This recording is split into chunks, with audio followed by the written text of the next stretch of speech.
The late afternoon sun streamed through the large cafe windows, painting the polished wooden floors with warm gold light.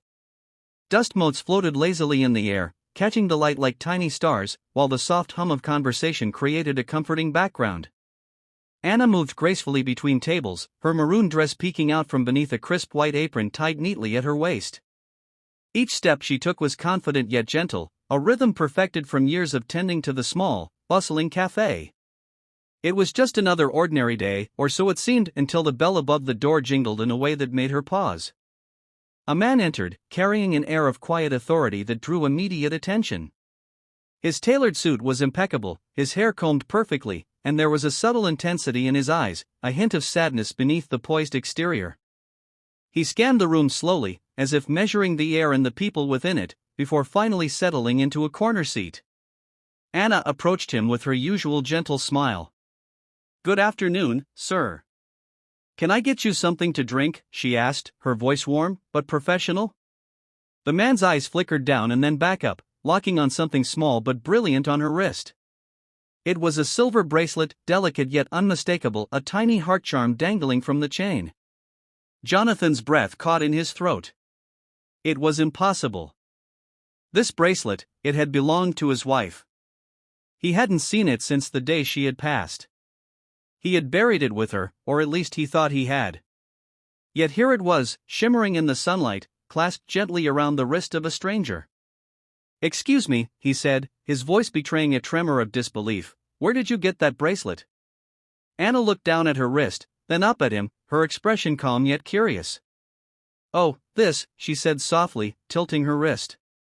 "I found it in a little antique shop not far from here. Something about it drew me in. I felt like it had a story to tell, okay?" Jonathan's throat tightened. He struggled to form words, but none seemed enough. It belonged to my wife," he said finally, almost a whisper. "I thought it was lost forever." Anna's gaze softened, filled with empathy. "I'm so sorry," she said gently. "Sometimes, things find their way to us for reasons we don't understand. Maybe it's not about the past, but about the moment, what we can learn or feel right now." He swallowed hard, fighting tears that threatened to spill. "I thought, seeing it again would be impossible. I didn't expect," his words trailed off, heavy with emotion. Anna placed her hands lightly on the table, a gesture of quiet reassurance. "Memory and love, they have a way of finding us, Jonathan. Even when we think they are gone, sometimes they come back in the smallest of ways." He blinked, studying her as if trying to comprehend how a stranger could understand so much. "I'm sorry. I don't even know your name," he admitted. "Anna," she replied simply. "And you are?" "Jonathan." "Jonathan Hayes," he said, voice barely above a whisper. I just, seeing this bracelet, it's like seeing her again, just for a fleeting moment." Anna smiled softly, her expression radiant with quiet kindness. "Maybe that's exactly why it came to you, or maybe why you found it now. Sometimes, the universe gives us reminders that love never truly leaves." Jonathan's hand trembled as he reached out instinctively, almost as if to touch the bracelet, yet unsure if he was allowed. The memories of his wife rushed back, the way she laughed, the way she always wore her hair pinned loosely at the nape of her neck, the softness in her eyes when she smiled at him. Every detail he thought he had forgotten was alive again in that moment. "You remind me of someone very special," he said quietly. She wore this bracelet all the time. It was her favorite." Anna's eyes filled with warmth. "I can feel the love in it," she said. "It's a beautiful piece, not just in its design, but in the story it carries. I felt honored to wear it, even for a short while. And somehow, I think it's meant to bring comfort." For the first time in months, Jonathan felt a flicker of hope. The weight of grief he had carried alone seemed to lighten, if only slightly. He began to speak, hesitantly at first, telling her about his wife, how they had met at a gala, how they had traveled the world together, the silly arguments over movies, the way she laughed at his clumsy attempts to cook dinner. He shared details he hadn't voiced to anyone in months, not even to his closest friends. Anna listened intently, her gaze unwavering, her hands folded calmly on the table. She did not interrupt, only nodded at moments, offering comfort through her presence alone.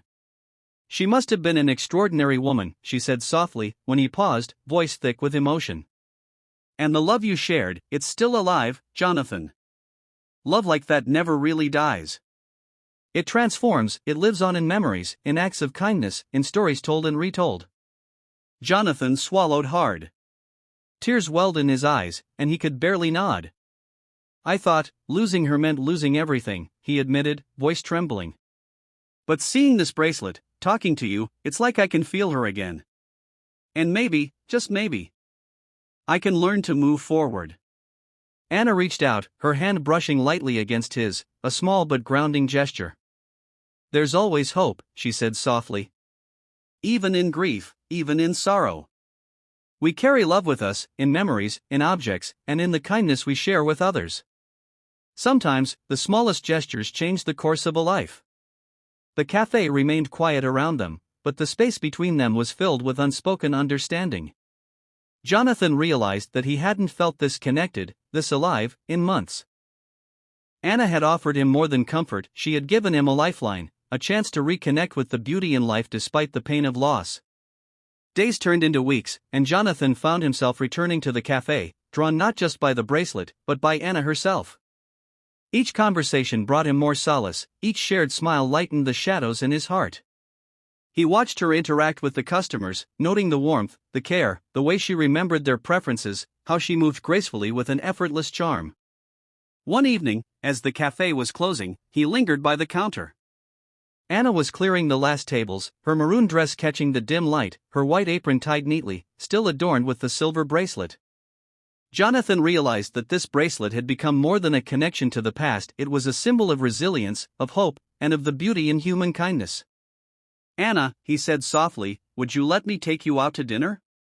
Not as a customer, but as a friend, someone I'd like to know better. Anna paused, a gentle smile spreading across her face. I'd like that, Jonathan, she said, her voice soft and sincere. In that moment, Jonathan felt something he hadn't felt in a long time, the quiet stirrings of hope, the possibility of new beginnings. He understood that grief and love could coexist, that memories could honor the past while leaving space for the future, and that acts of kindness, no matter how small, could heal wounds too deep for words alone. They walked out of the cafe together, the evening air crisp and calming. Jonathan looked at the bracelet one last time, glimmering under the soft streetlights. It had been a bridge between sorrow and hope, between the past and the future. He squeezed Anna's hand gently, feeling a profound sense of gratitude. Thank you, he whispered. For being here, for listening, for everything. Anna smiled, her eyes reflecting a quiet understanding. We all need reminders sometimes, she said. And sometimes, we are the reminder for someone else. That's how the world keeps turning. That's how kindness lives on. Jonathan nodded, knowing she was right. That day, in a quiet cafe with sunlight streaming through the windows, he had discovered that even in loss, love endures, even in grief, hope remains, and even in the simplest gestures, hearts can be healed. And as they walked into the night together, Jonathan realized that life, in all its unpredictable beauty, still had the power to surprise, to comfort, and to change everything.